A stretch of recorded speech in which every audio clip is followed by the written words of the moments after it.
Shalom, salam damai sejahtera buat kita semua. Suatu kehormatan boleh dipercayakan melalui JKIIHK. Saya berterima kasih kepada sahabat saya, Pendeta Paulus Eko, yang telah memberikan kesempatan buat saya menyampaikan firman Tuhan di hari ini. Perkenalkan, nama saya ada Yohanes Kristianus, biasa dipanggil Jojo, istri saya Henny Kristianus. Saya percaya firman Tuhan hari ini akan sangat memberkati kita semua. Baik, kalau kita semua senang dengan sebuah judul khotbah, saya berjumpa dengan tema tetap produktif di masa pandemi COVID-19. Dunia sebagian besar melockdown rakyatnya, membuat mereka harus bekerja dari rumah, beraktivitas di rumah, anak-anak sekolah di rumah, membatasi semua pergerakan. Tapi jangan sampai karena kita dibatasi membuat kita tidak produktif.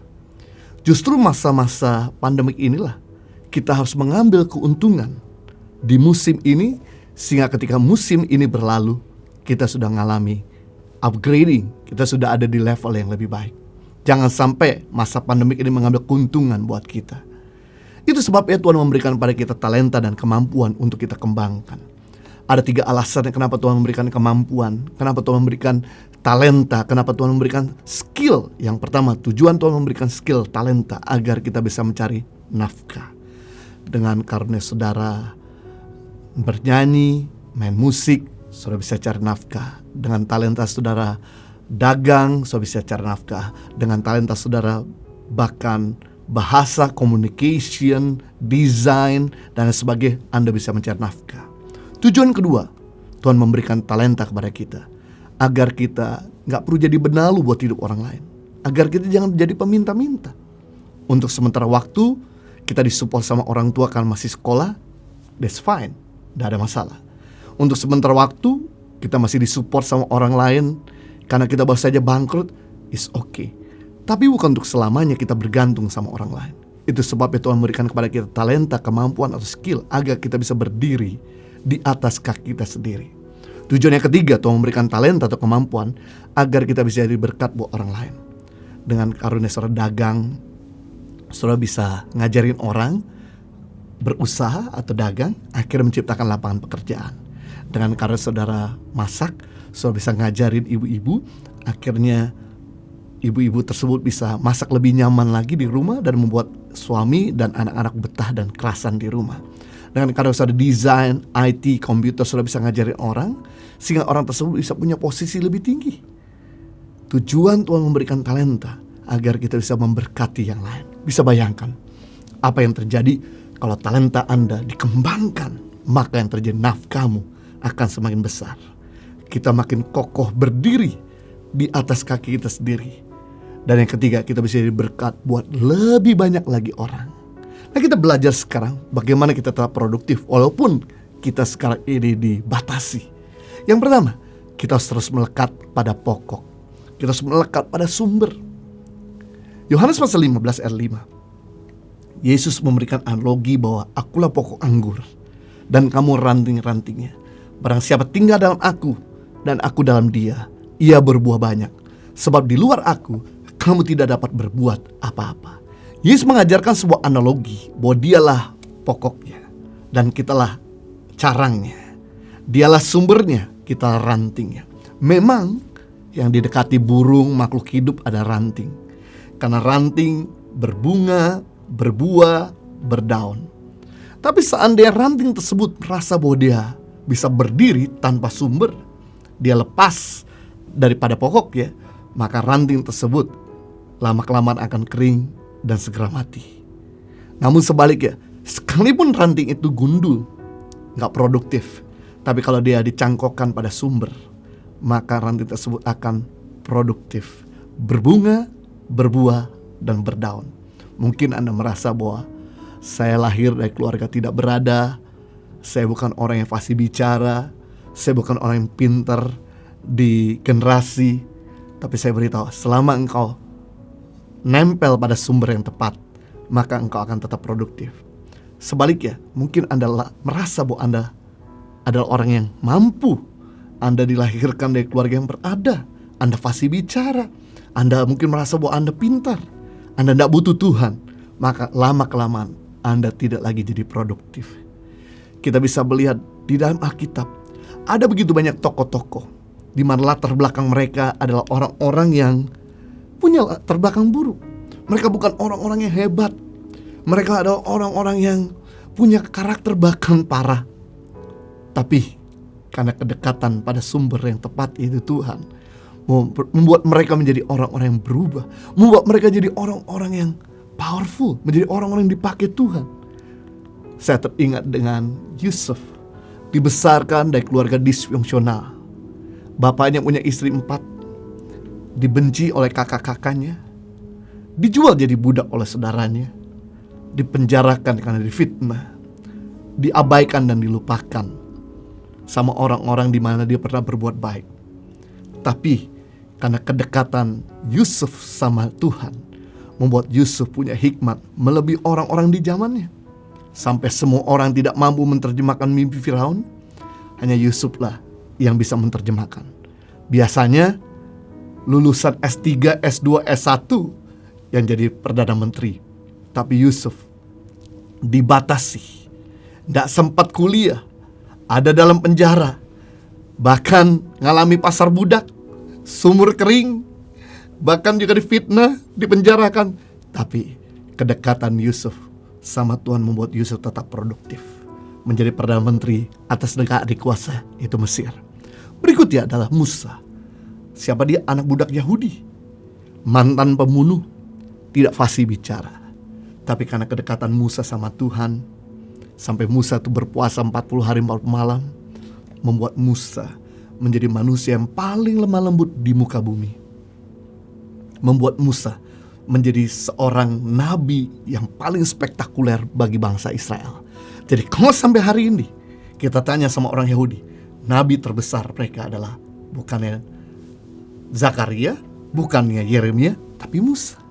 Musa kalau lakukan mujizat, hal-hal yang aneh-aneh, berjalan di atas air yang kering, dia berjalan di atas laut yang kering, di mana dia mengeluarkan air dari gunung batu, di mana dia bisa menurunkan mana dari surga, mengubah air pahit yang gak bisa diminum menjadi air bisa diminum. Wah, aneh-aneh. Ternyata Musa bisa melakukan semua itu karena dia punya hubungan yang intim sama Tuhan, dan Tuhan pakai beliau.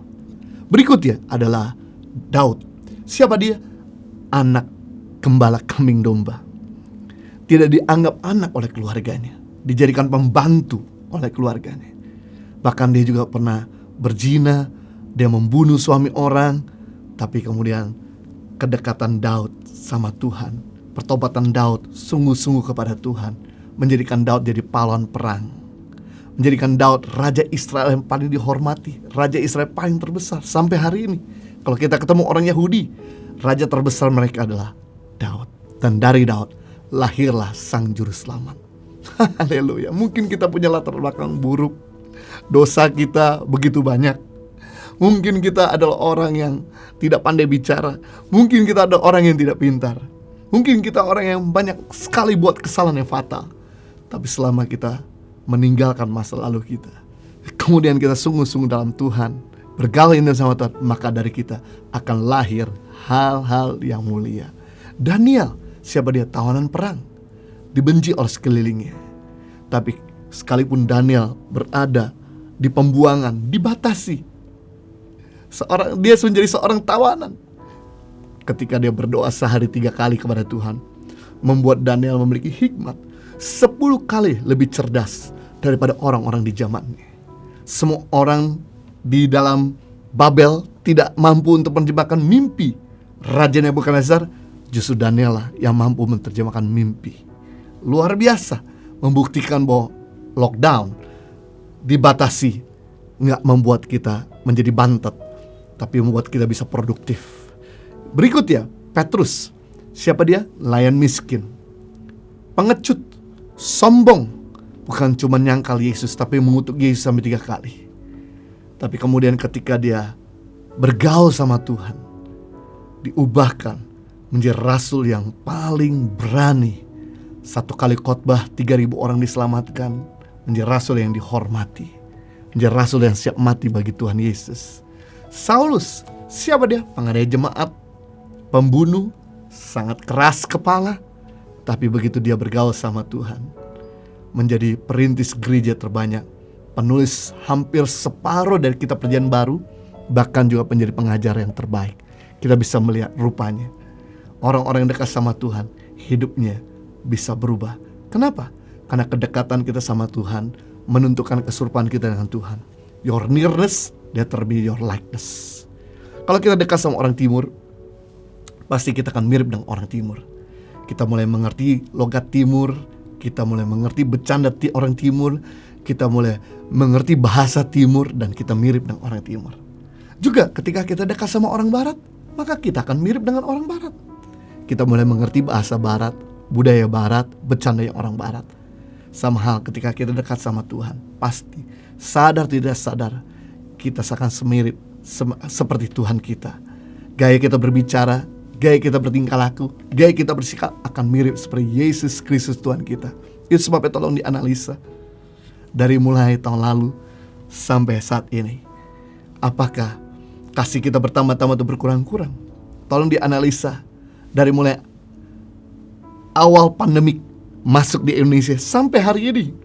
Apakah penguasaan diri kita bertambah-tambah atau berkurang-kurang? Apakah kita makin produktif atau semakin tidak produktif? Apakah kita semakin mirip Yesus atau tidak semakin mirip Tuhan Yesus? Sebab harusnya di masa-masa seperti ini ada begitu banyak waktu, gak sesibuk seperti waktu dulu sebelum masa pandemik masuk di Indonesia. Disinilah waktunya dimana kita bisa bergaul intim sama Tuhan, membuat kita mirip sama Tuhan, dan membuat kita semakin produktif, semakin cemerlang, semakin baik. Yang kedua, bagaimana untuk kita tetap produktif di masa pandemi COVID-19? Menjadi pelaku kebenaran, bukan cuma jadi pendengar. Tuhan tidak mau kita cuma sekedar suka mendengar firman, tapi Tuhan mau untuk kita jadi pelaku firman Tuhan. Apalagi di zaman sekarang ini ada begitu banyak konten, ada begitu banyak firman Tuhan yang disajikan oleh begitu banyak anak-anak Tuhan, hamba-hamba Tuhan. Tapi hari ini Tuhan sedang mengingatkan kita untuk kita jangan cuma suka mendengar firman, tapi jadilah orang yang suka melakukan firman. Karena hidup kita tidak akan berubah banyak kalau kita gak lakukan firman Tuhan. Matius pasal 7 ayat 24-27. Setiap orang mendengar perkataanku ini dan melakukannya, ia sama dengan orang yang bijaksana, yang mendirikan rumahnya di atas batu. Kemudian turunlah hujan, datanglah banjir, lalu angin melanda rumah itu. Tapi rumah itu tidak rubuh sebab didirikan di atas batu. Tetapi setiap orang yang mendengar perkataanku ini dan tidak melakukannya, ia sama dengan orang yang bodoh, yang mendirikan rumahnya di atas pasir. Kemudian turunlah hujan, datanglah banjir, lalu angin melanda rumah itu, sehingga rubuhlah rumah itu dan hebatlah kerusakannya. Di mana Yesus mengajarkan ada dua golongan murid Kristus. Golongan murid Kristus yang pertama adalah golongan murid yang bijaksana. Dia adalah orang yang mendengar firman Tuhan dan melakukannya. Ia sama dengan orang membangun rumahnya di atas batu karang, sehingga datanglah hujan, datanglah banjir, datanglah angin, maka rumah itu tetap kokoh berdiri. Golongan murid Kristus yang kedua yang Yesus ajarkan adalah golongan murid yang bodoh. Adalah golongan murid yang mendengar firman Tuhan tapi tidak melakukannya. Ia sama dengan orang yang membangun rumahnya di atas pasir. Ketika dua golongan murid Kristus ini membangun organisasinya, pelayanannya, keluarganya, bahkan apapun yang mereka kerjakan kelihatan spektakuler, sama-sama kelihatan marvelous, sama-sama kelihatan megah, sama-sama kelihatan luar biasa.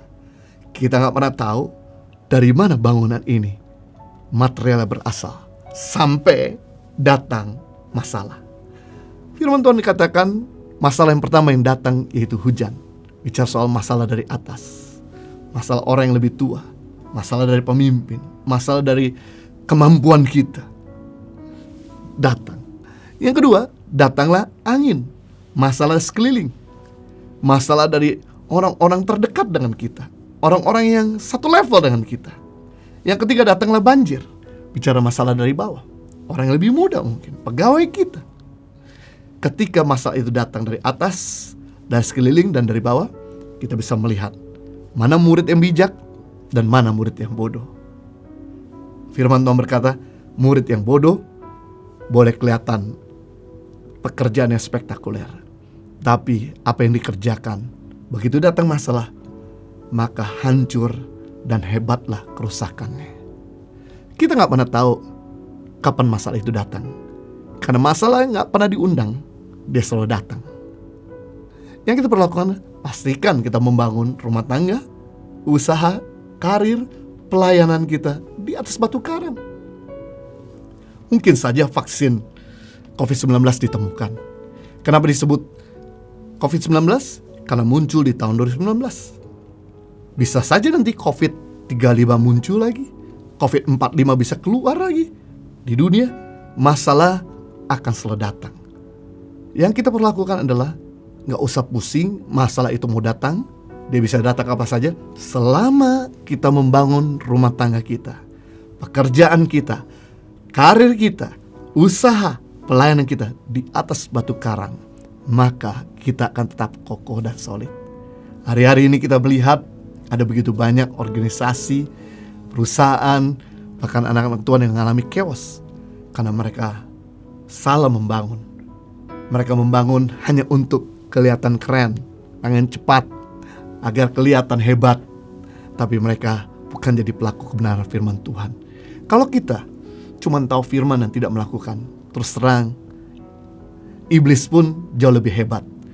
Dia usianya lebih panjang dari kita, lebih dari 6.000 tahun hidup di muka bumi ini. Dari malaikat di surga yang dibuang.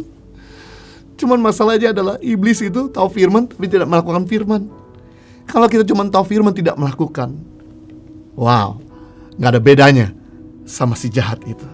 Itu sebabnya kita perlu belajar hari ini, jangan cuma jadi pendengar firman, tapi jadi pelaku firman. Karena gak ada orang yang kebal sama dosa. Orang-orang hebat dalam Alkitab bisa jatuh. Lucifer, malaikat termulia di surga, bisa jatuh dalam dosa. Adam, orang tersuci di dunia, bisa jatuh dalam dosa. Simpson, orang terkuat di dunia, bisa jatuh juga dalam dosa. Raja Salomo, orang terkaya di dunia pun bisa jatuh dalam dosa. Raja Salomo, orang paling bijaksana, penulis kitab Amsal, juga bisa jatuh dalam dosa. Daud, orang paling rohani di dalam Alkitab, juga bisa jatuh dalam dosa. Bayangkan, yang termulia, tersuci, terkuat, terkaya, paling bijaksana, yang paling rohani bisa jatuh. Apalagi kita. Mau gak mau kita hari-hari ini harus mendisiplinkan diri kita. Bukan cuma jadi pendengar, tapi jadi pelaku firman Tuhan. Kenapa? Karena kehidupan kita gak berubah banyak kalau kita gak lakukan firman. Ada begitu banyak orang percaya. Saya bisa ngalami open heaven, surga terbuka, langit terbuka, tapi disuruh mengampuni gak mau. Tahukah kata mengampuni artinya melepas? Kata tidak mengampuni artinya menahan. Berarti kalau kita melepaskan pengampunan, surga akan melepaskan anugerah. Tapi waktu kita menahan pengampunan, surga akan menahan anugerah. Kenapa langit berubah jadi tembaga, tanah berubah jadi besi? Apa yang kita kerjakan tidak ada hasil, apa yang kita doakan tidak pernah terjadi, karena kita tidak jadi pelaku firman Tuhan. Kehidupan kita akan berubah waktu kita bukan cuma jadi pendengar, tapi melakukan firman. Haleluya. Berikutnya, ada begitu banyak orang percaya saya bisa ngalamin financial upgrade, tapi disuruh nabur upgrade nggak mau. Gimana mungkin? Filosofinya adalah kalau kita nggak pernah nabur, kita nggak akan pernah nuai. Filosofinya adalah semakin kita banyak menanam, semakin kita bisa menarik. Sedikit kita nanam, sedikit kita bisa menarik. Seperti mesin dalam sebuah ATM. Kita nggak akan pernah narik uang di mesin ATM kalau kita nggak pernah deposit. Dan kita tidak akan pernah narik uang banyak di mesin ATM kalau kita nggak pernah nanam banyak. Sama halnya, kalau engkau pengen ngalamin finance upgrade di bulan ini, di tahun ini, mari nabur upgrade. Harusnya di tahun lalu atau di bulan lalu. Berarti kalau Anda pengen menuai upgrade di bulan depan dan tahun depan, mari nabur upgrade mulai hari ini. Karena kita gak mungkin bisa menuai upgrade kalau kita gak pernah belajar menambah upgrade. Pemberian kita selalu sama, dari minggu ke minggu, dari bulan ke bulan, dari tahun ke tahun. Kehidupan kita tidak akan berubah banyak kalau kita gak jadi pelaku. Sama, ada begitu banyak orang percaya saya bisa kurus di tahun ini, tapi disuruh puasa, disuruh diet, disuruh exercise, disuruh detox, gak mau. Bagaimana mungkin itu bisa terjadi kalau kita gak pernah lakukan sesuatu. Hari ini kita belajar untuk bisa produktif dan kuat di masa-masa yang tidak bersahabat. Jadilah pelaku firman Tuhan. Yang ketiga, untuk kita tetap produktif di masa pandemik, semakin berinovasi.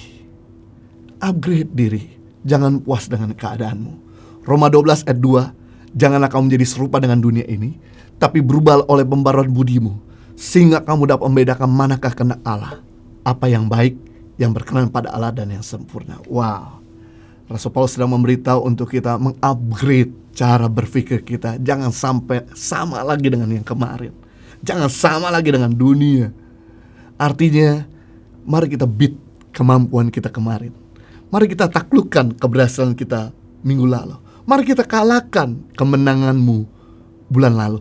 Mari kita bisa kalahkan keberhasilan kita di tahun yang lalu. Kenapa? Karena yang canggih kemarin, hari ini belum tentu canggih. Yang mulia bulan lalu, hari ini belum mulia. Yang 5 tahun lalu paling jaya, hari ini belum tentu jaya. Karena akan muncul yang lebih baru lagi, seperti handphone di tangan kita. Yang paling canggih hari ini, 5 tahun lagi belum tentu canggih. Jadi musuh terbesar dalam kehidupan kita bukan orang di sebelahmu. Musuh terbesar dalam kehidupan kita bukan orang di depan kita, bukan orang di sekeliling kita, tapi musuh terbesar dalam kehidupan kita, diri kita sendiri. Haleluya. Mungkin Anda berkata, Pak, kita lagi masa pandemi gini, mau berharap apa? Susah, semua serba gak jalan.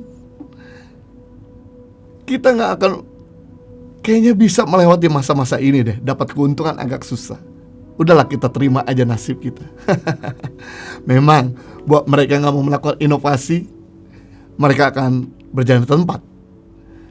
Ada beberapa bisnis-bisnis yang memang sekarang mengalami keterpurukan, seperti hotel, travel, bioskop, mall, retail, elektronik, properti, MICE, meeting, insentif, convention, exhibition, penyewaan kantor, restoran dine-in, kecuali take away, sektor yang berkembang minus, busana, bahkan perawatan bayi dan ibu hamil, produk industri, otomotif, jasa properti. Walaupun memang keadaan tidak bersahabat, kita gak bisa salahkan keadaan. Kita lakukan adalah kita beradaptasi. Kita selaku inovasi. Kenapa? Karena sekalipun banyak perusahaan yang sedang mengalami keterpurukan, juga ada usaha-usaha yang sedang booming, seperti e-commerce, remote working, logistik, online schooling, webinar, online training, Netflix, IndiHome, telco, telemedicine, cleaning service. Bahkan juga 4 kategori grup produk yang tumbuh signifikan, seperti hand sanitizer, sabun tangan cair, antiseptik, tisu basah, dan sebagainya. Jadi pilihannya 2. If you not innovate, you will die. Kalau Anda gak berinovasi, Anda akan mati. Pilihan 2. Anda mau berinovasi sekarang, Anda harus bergerak sekarang, gak bisa diam di tempat, atau Anda mati. Bahkan Charles Darwin, seorang tokoh evolution, pernah berkata, bukan spesies yang terkuat yang mampu bertahan hidup, tapi spesies yang bisa beradaptasi, yang bisa mampu bertahan hidup. Bayangkan binatang dinosaurus, long neck T-Rex, betapa powerfulnya, betapa besarnya, betapa ganas dan buasnya. Tapi sekarang batang hidungnya udah gak ada. Kenapa? Karena tidak mampu beradaptasi, jadi fosil. Tapi binatang-binatang yang bisa beradaptasi, dia adalah binatang-binatang yang terus bisa bertahan hidup sampai hari ini. Sama dengan kehidupan kita. Kita lihat sekarang ini ada begitu banyak perusahaan-perusahaan yang tiba-tiba kita gak sangka-sangka tutup, bangkrut, besar, luar biasa, kuat, kenceng dan ini. Tapi akhirnya menyatakan pilot. Kenapa? Karena mereka tidak bisa beradaptasi. Jangan sekedar kita mampu beradaptasi musim dingin pakai jaket, musim panas pakai celana pendek. Bukan itu. Beradaptasi artinya kita mampu menyesuaikan diri dengan keadaan, tidak menyalahkan keadaan. Tapi justru kita bisa mengupgrade diri. Karena keadaan akan selalu berubah-berubah. Namanya musim pasti berubah. Gak akan selalu bisa sama. Seperti gambar depan ini, di tahun 2010, di mana untuk mengambil sebuah gambar dari atas, maka diperlukan untuk membayar, pertama, pilot untuk mengendari helikopter. Yang kedua, menyewa helikopter. Yang ketiga, kameramen. Biaya yang cukup tidak murah. Tapi apa yang terjadi 10 tahun kemudian di tahun 2020 untuk mengambil gambar dari atas cukup menggunakan drone yang nilainya mungkin di bawah 4 juta. Akibatnya pilot yang kehilangan kerjaan, kameramen jobless, helikopternya mangkrak. Salahkan keadaan? Tidak bisa. Semua orang sedang berlomba-lomba untuk membuat barang mereka lebih canggih, untuk mempermudah yang lain, untuk mempermudah yang menggunakan. Jadi kita gak bisa salahkan keadaan. Yang kita bisa lakukan adalah mulai upgrade diri. Awal-awal ketika masa pandemik ini masuk, di mana kami di Tangan Pengharapan tidak bisa lagi jual merchandise, karena kami gak bisa lagi jualan secara onsite. Dan dana yang masuk pun agak sedikit terganggu karena beberapa donatur kami juga usahanya mengalami goncangan. Apakah kami salahkan keadaan? No way. Yang kami lakukan, kami putar otak. Kita coba jualan online. Tapi karena bukan bidang kami, akhirnya kami berdarah-darah, tidak berhasil. Akhirnya kami doa lagi. Dan kemudian saya diingatkan, yaitu anak rohani kami, dan juga dia adalah orang yang kami mentor, tapi dia berhasil dalam e-commerce. Saya gak sungkan-sungkan, sekalipun saya lebih tua, sekalipun saya mungkin ada di atas dia dalam usia, dalam pelayanan, saya telepon dia dan saya berkata dengan rendah hati, tolong bimbing kami, tolong ajarin kami. Dan kemudian dia bimbing kami, coaching kami. Dan akhirnya kita bisa sekarang ngalami terobosan demi terobosan, jual secara online. Amazing. Jadi grow is painful, change is painful, but nothing is painful since stuck somewhere you don't belong. Bertumbuh melukai, berubah menyakitkan, tapi tidak ada lebih menyakitkan kalau kita tinggal dalam keadaan yang sama. Kalau orang ini di dalam gambar, di mana dia cuma murung, stuck, duduk diam, gak buat sesuatu, gak berusaha untuk naik, maka 100% dia akan mati kelaparan. Tapi kalau dia berusaha untuk berjuang, untuk keruk tanah, untuk naik ke atas, maka 50-50. 50% dia akan hidup, 50% dia akan mati. Tapi kalau ada Tuhan, pasti Tuhan akan tolong, Tuhan pasti akan bantu. Jadi kita gak bisa hanya cuma mengandalkan keadaan, tapi kita harus menciptakan keadaan untuk bisa bersahabat dengan kita. Amazing. Yang keempat, terakhir, bagaimana kita tetap produktif di masa pandemik? Semangatlah untuk menolong. Karena orang yang menolong, dia produktif. Orang yang menolong, dia semakin bergairah. Orang yang menolong, bahkan yang menarik, lebih sehat, bahkan angka kematian yang lebih rendah. Amazing, lebih produktif. Sebuah data diambil di bulan Juni tanggal 11 2020. Volunteering, the health retirement study terhadap hampir 13.000 orang berkesimpulan bahwa volunteer sangat bermanfaat buat kesehatan. Para pensiun yang melakukan kerja sosial sekitar 2 jam per minggu cenderung memiliki kesehatan fisik dan mental lebih baik. Bahkan angka kematian lebih rendah pada masa wabah COVID-19. Seperti sekarang ini ada begitu banyak kesempatan untuk kita menjadi volunteer. Saatnya untuk kita menjadi berkat, karena kita diberkati untuk jadi berkat. Firman Tuhan berkata dalam Roma 15 ayat 1, kita yang kuat wajib menanggung orang yang tidak kuat. Dan janganlah kita mencari kesenangan diri kita sendiri. Momen-momen seperti ini, waktu-waktu seperti ini, bukan waktunya kita berfoya-foya, tapi waktunya untuk kita berbagi. Kita masih punya pekerjaan, bantulah buat mereka yang kehilangan pekerjaan. Kita yang sehat, bantulah buat mereka yang tidak sehat. Kita yang masih bisa sekolahkan anak, bantulah buat mereka yang gak bisa sekolahkan anaknya. Kita yang masih bisa makan, bantulah buat mereka yang gak bisa makan. Kalau kita gak pernah buat sesuatu, keadaan ini akan lebih parah. Dimana masuk gelombang kedua setelah COVID itu bencana kelaparan. Karena ketika kita gak membantu mereka, maka keadaan dunia ini akan lebih buruk. Mereka akan melakukan hal-hal yang anarkis. Dimana saya teringat beberapa waktu yang lalu ada seorang bapak-bapak yang digebukin karena dia ketangkap mencuri laptop dan kemudian dimasukkan di dalam kantor polisi dan dipukuli juga di sana. Waktu ditanya, kenapa kamu mencuri laptop?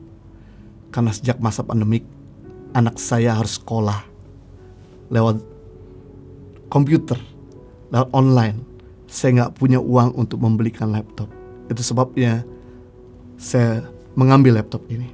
Satu sisi, bahwa bapak ini berjuang supaya bisa sekolahkan anaknya. Tapi satu sisi dia gak punya uang. Itu sebabnya dia melakukan hal-hal yang anarkis. Bapak, ibu, dan sahabat saya, kalau kita mau hidup tenang di negara ini, hidup damai di kota kita, mari sekarang waktunya untuk kita membantu, menolong. Sebab gelombang yang kedua yang terjadi selain pandemik, yaitu gelombang kelaparan. COVID-19 pandemik berpotensi menyebabkan 250 juta manusia mengalami kelaparan. Bila tidak ada upaya yang serius, dikhawatirkan 30 juta dari mereka yang mengalami kelaparan akan meninggal dunia. Jumlah ini jauh lebih besar dibandingkan kematian akibat COVID-19 itu sendiri. Bahkan hari-hari ini di Jepang, angka bunuh diri lebih tinggi daripada angka orang yang kena COVID-19. Sungguh mengerikan, karena mereka gak sanggup lagi untuk bisa bertahan, untuk mereka bisa melihat masa depan dalam kondisi seperti ini. Bahkan ini bukan terjadi di Afrika, ini bukan terjadi di Indonesia 100 tahun yang lalu, tapi ini terjadi beberapa bulan yang lalu di Indonesia, di mana 2 anak kakak beradik di Gelombang Muara Enim, Sumatera Selatan kelaparan meminta nasi kepada aparat. Saat ditemui aparat, salah seorang warga tampak terkulai lemas di atas ranjang. Tubuhnya tampak lemah, kurus kering hingga terlihat tulang. Karena kelaparan, karena gak bisa makan berminggu-minggu, berhari-hari, mengakibatkan tubuh mereka seperti tulang dibungkus oleh kulit. Bapak, ibu, dan sahabat saya, waktunya untuk kita bisa lakukan sesuatu bagi sesama. Matius pasal 5:7, berbahagialah orang yang murah hatinya, karena mereka akan beroleh kemurahan.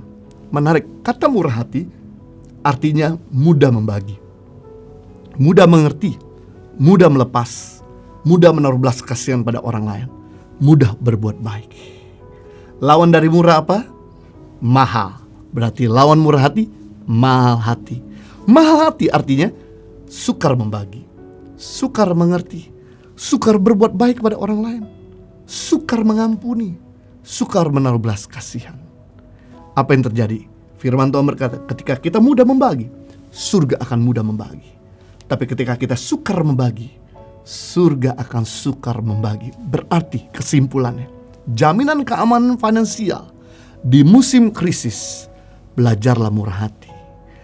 Jaminan keamanan secara keuangan di musim paceklik, di musim tidak bersahabat, yaitu murah hatilah. Karena orang yang murah hati beroleh kemurahan. Di masa pandemik ini, kami di Tangan Pengharapan yang biasanya menolong program yaitu pendidikan makanan bergizi buat anak pedalaman, kesehatan buat masyarakat di desa-desa pedalaman, dan kemudian pemberdayaan. Tapi sejak masa pandemik ini masuk di Indonesia, kami punya program tambahan di mana kami menolong buat mereka yang kelaparan diberi nasi siap saji, at least minimal 450 paket nasi setiap minggu untuk mereka. Ada 800 sembako yang kita berikan tiap minggu, dana tunai puluhan kepada anak-anak Tuhan yang sedang kehilangan pekerjaan, tidak bisa lagi melayani. Dan kami lakukan berjalan kira-kira sekitar 2 bulan. Tim keuangan berkata, Pak, kita kan dana ini selalu masuk langsung keluar. Dana cadangannya gak banyak. Sejak masa pandemik ini, dana kita nih over terus daripada pemasukan. Ini akan mengganggu kalau kita teruskan untuk dana pendidikan anak-anak di pedalaman, makanan bergizi mereka dan sebagainya. Dana kita sisa 2 minggu lagi. Apakah kita lanjutkan untuk bagi-bagi sembako, nasi siap saji, dana tunai? Kalau kita lanjutkan, maka yayasan ini akan berhenti, gak bisa lagi jalan. Saya doa dan kemudian Tuhan tunjukkan jalan. Karena pandemik ini belum berakhir, kami kemudian terus jalankan. Yang menarik, sampai dengan hari ini sudah puluhan minggu kami lalui. Kami bisa terus menolong, memberi makanan siap saji, sembako, dana tunai. Membuktikan ketika kita murah hati, surga bermurah hati. Ketika kita mahal hati, surga mahal hati. Mari Bapak Ibu, di masa susah ini, waktunya untuk kita jangan bersenang-senang, memuaskan daging kita, kepuasan hawa nafsu kita, tapi berkatilah keluargamu, berkatilah orang tuamu, berkatilah saudara kandungmu, berkatilah orang-orang sekelilingmu. Maka engkau akan mengalami hidup di bawah cakrawala anugerah Tuhan. Tuhan Yesus memberkati. Mari kita berdoa. Bapa di surga, kami bersyukur untuk firman-Mu yang telah menginspirasi kami, sehingga jangan sampai masa pandemi ini mengambil keuntungan dari kami, tapi justru kamilah yang mengambil keuntungan di musim ini, sehingga ketika musim ini berakhir, kami sudah ada di level yang lebih baik. Kami belajar yang pertama, mumpung banyak waktu, gak sesibuk yang dulu, kami mau semakin dekat sama Tuhan. Kedekatan kami sama Tuhan membuat kami jadi serupa dengan Tuhan. Kedekatan kami sama Tuhan membuat kami makin produktif dalam pekerjaan dan pelayanan kehidupan kami. Yang kedua, untuk kami bisa menjadi pelaku firman Tuhan. Karena kehidupan kami tidak akan berubah banyak kalau kami gak melakukan firman-Mu. Mampukan kami untuk kami senang dan sukacita, bukan cuma menjadi pendengar, tapi jadi pelaku firman Tuhan.